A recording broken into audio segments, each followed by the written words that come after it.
Bonsoir tout le monde et bienvenue à vous. Si vous aimez les creepypastas, l'horreur, le suspense, vous êtes donc sur la bonne chaîne. Ici, frissons et tensions sont mis à l'honneur pour votre plus grand malheur. N'oubliez pas, si à la fin de cette vidéo vous avez aimé mon récit, laissez-moi un petit pouce, un commentaire ou pensez à vous abonner si ce n'est déjà fait. Cette semaine, je suis encore malade, donc la qualité de cette vidéo et de cette histoire ne seront peut-être pas foufou. J'ai fait de mon mieux pour vous offrir tout de même une nouvelle vidéo. J'espère qu'elle vous conviendra. De plus, vous n'aurez pas mon joli rire, car si je me mets à rire, une toux d'ogre se met à suivre, et ce n'est pas très agréable pour les oreilles. Sur ce, je vous invite tout de même à me rejoindre auprès du feu, et à découvrir avec moi cette nouvelle histoire maléfique.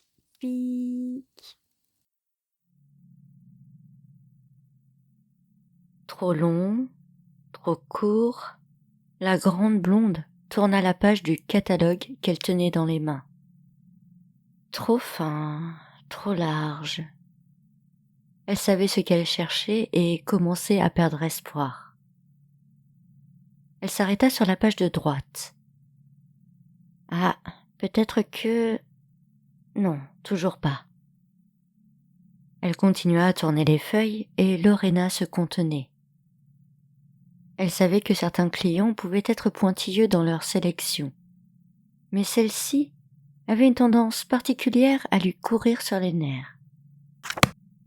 La femme referma sèchement le lourd catalogue. « Eh bien, ce ne sera pas pour cette fois. Rien ne correspond à mes attentes. » Lorena renifla. « Vous m'envoyez désolé.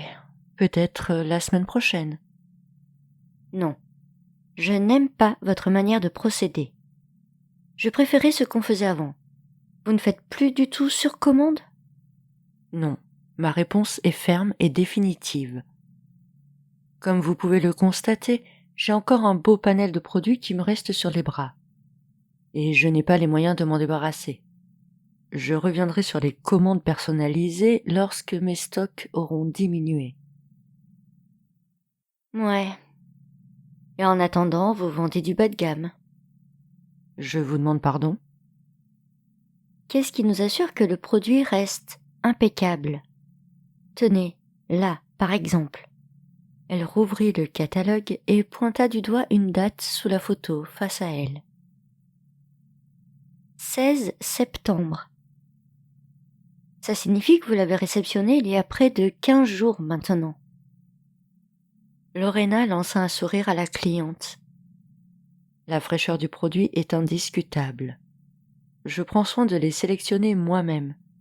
Puis je m'occupe de la récupération et du stockage, ainsi que de la livraison sur le lieu de votre choix.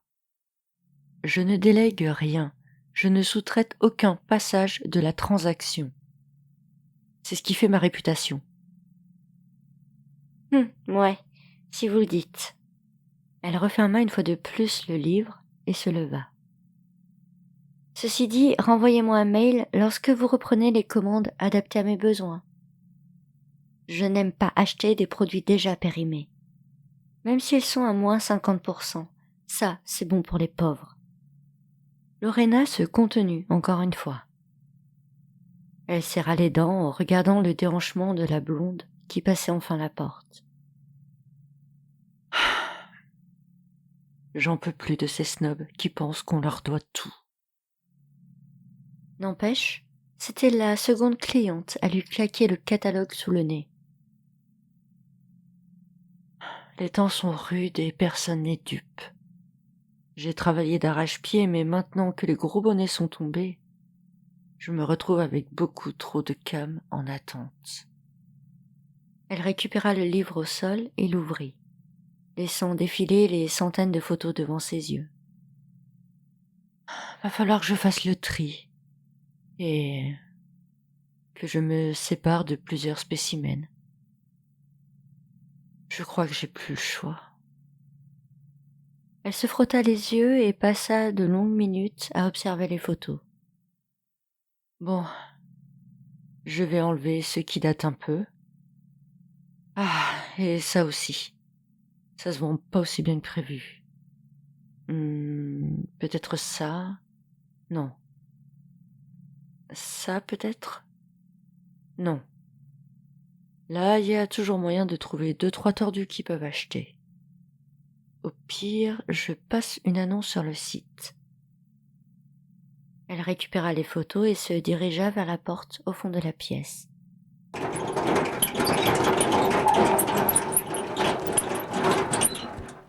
Avant d'entrer dans le vieil ascenseur, elle s'équipa d'un chariot en métal et franchit les portes d'acier.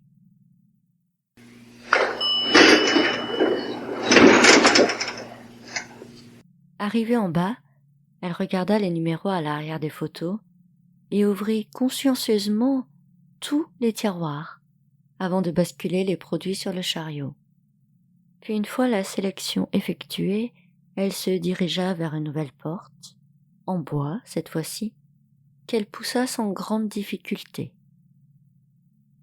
Si dans la précédente pièce l'atmosphère était saturée d'odeurs d'antiseptiques, ici tout n'était que poussière et moisissure.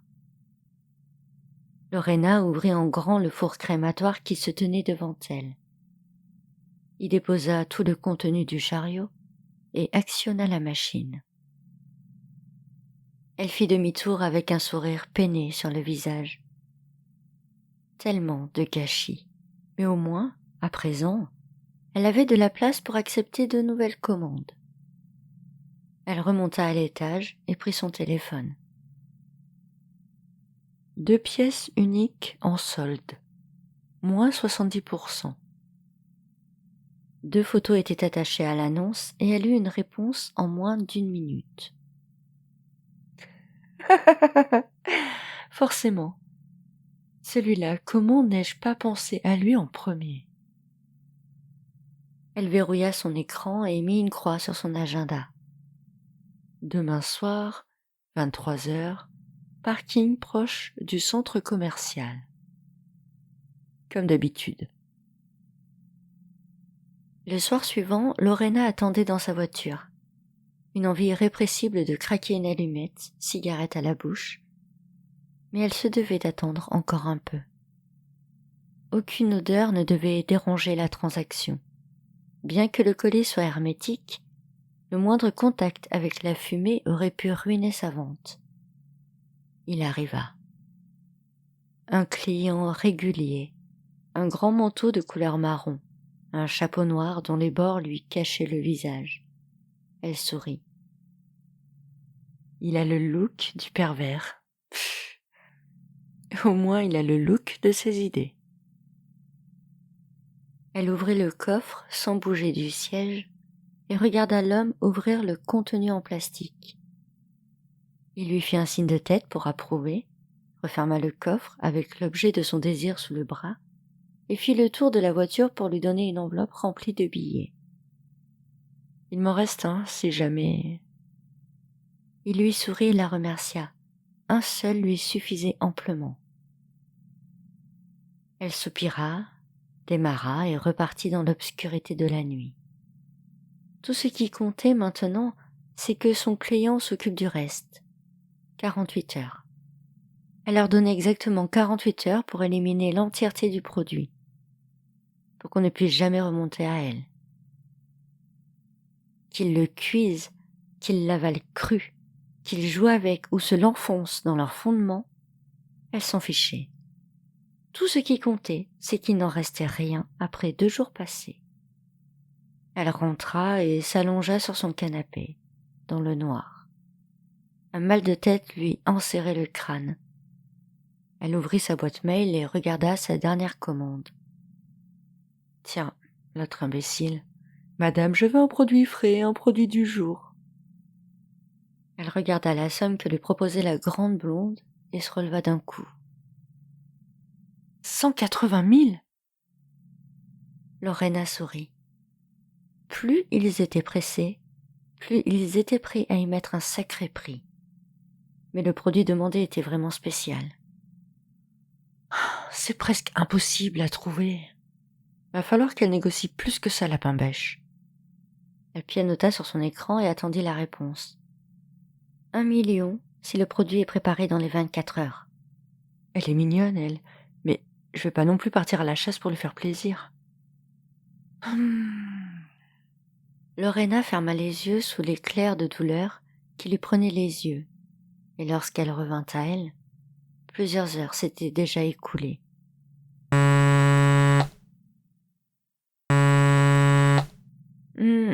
Oui. Oui, c'est moi de garde aujourd'hui. Ok, j'arrive. Elle regarda son écran. 8h15. Il était grand temps d'aller au travail. Arrivée sur place, habillée tout de blanc, masque sur le visage, elle observa le corps devant elle. 7 ans. Petit, blond, mort d'un coup en tombant tout simplement dans la cour d'école. Elle commença l'autopsie. En moins de 2 heures, l'affaire était bouclée. À première vue, elle avait pensé à une crise cardiaque, car oui, lorsque le cœur lâche, ça ne prévient pas. Et c'est à tous les âges que la machine peut tomber en rade. Mais cette fois-ci, c'était dans le cerveau que ça avait déraillé. Un anévrisme géant qui avait explosé et laissé un champ de ruines à la place de la matière grise. Elle remballa le tout dans le corps recousu avec précaution et laissa le soin à la secrétaire de retranscrire son rapport par écrit. Lorena allait sortir quand tout à coup, elle repensa à la commande. Après tout, pourquoi pas? Il n'était pas question de cercueil ouvert, et c'est elle également qui s'occuperait de préparer le corps pour l'inhumation. Alors oui, pourquoi pas? Elle éteint le laboratoire et avant de reprendre la route pour sa maison, elle tapota rapidement un nouveau message à sa future cliente. J'ai trouvé. Demain soir, 19h sur le parking habituel. Le lendemain à 10h, elle vit débarquer les pompes funèbres et le petit corps fragile. Elle attendit que les hommes aient quitté les lieux pour commencer.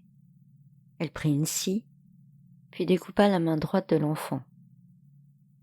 Lorena la déposa dans un morceau de drap propre, puis enfourna le tout dans une glacière avant de sceller l'ensemble. Ensuite, elle sélectionna la main en silicone et gélatine et la plaça tout contre le corps du garçon.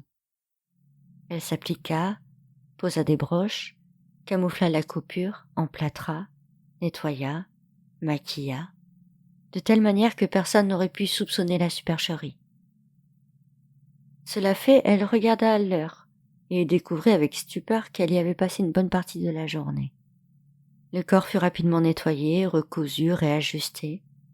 Elle camoufla les bleus dus à la chute, lui rafraîchit le teint qui avait commencé à devenir terne, et l'habilla d'un joli costume bleu marine, avant de le déposer dans le cercueil blanc crème. 18h30, il était temps de filer avec la main direction sa nouvelle vente. Alors finalement, vous avez cédé? Oui, vous avez l'argent? Comme prévu. La moitié ici, l'autre en crypto. Impeccable. Parfait. Ce produit est parfait. Vous avez comblé mes attentes. Du moment que dans 48 heures il n'en reste plus de traces. Oui, bien évidemment. D'ici à demain, elle sera rendue à l'autre bout du monde, dans le caveau de mon fils. Pardon? Lorena sursauta. Oui, le caveau de mon fils est vide. On n'a jamais retrouvé son pauvre corps après l'attaque du requin qui lui a ôté la vie. Donc, je recompose son corps grâce à vous, pour que le lieu ne soit pas vide de sens. Je vois. Aucune chance de remonter à vous et à nos petites activités. Ne vous inquiétez pas de ça. Mais, je peux vous poser une question? Allez-y. Vous travaillez de jour à la morgue, de nuit en tant que thanatopracteur, et vous avez établi ce petit marché parallèle. Pourquoi? Vous savez ce qu'on dit? L'argent ne fait pas le bonheur? Eh bien, c'est une connerie. Plus j'ai de l'argent, plus je me sens heureuse. L'argent est ce qui me donne le plus envie de me lever chaque matin. Lorena lança un sourire meurtrier vers la grande blonde. Ok. Bon, bah, je ne vous retiens pas, j'y vais. À une prochaine fois, peut-être. Lorena déverrouilla les portières et laissa partir la femme qui semblait bouleversée. Pauvre conne. Tu croyais que j'allais répondre quoi? L'amour du travail? Bien sûr que non.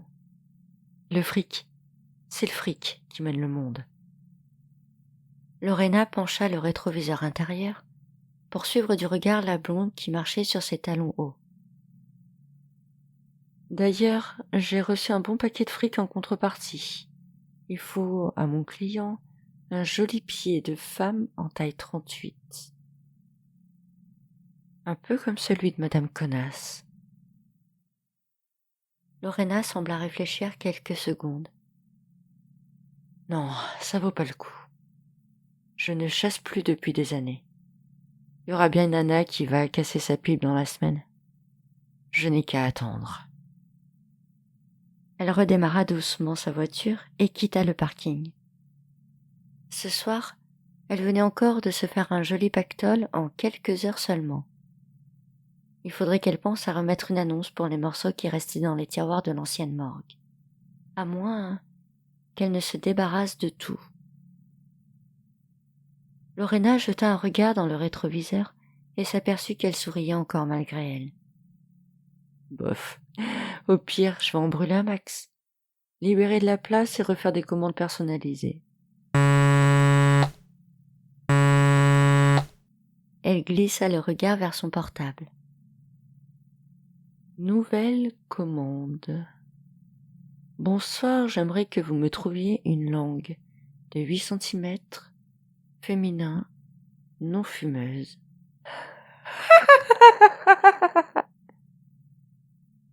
Lorena rit, à gorge déployée. Oui, elle avait réellement trouvé le boulot le plus rentable de sa vie. Et au vu des commandes qui arrivaient, elle n'avait pas fini de gagner cet argent qu'elle aimait tant. J'espère que cette nouvelle histoire vous a plu. C'est vrai que cette semaine, 39 de fièvre, affection pulmonaire, j'étais pas au top. J'espère tout de même avoir donné un travail à peu près satisfaisant. Sur ce, je vous souhaite une maléfique semaine et j'espère vous retrouver dimanche prochain, même heure et même endroit, pour une nouvelle histoire qui, cette fois, je le promets, sera totalement maléfique.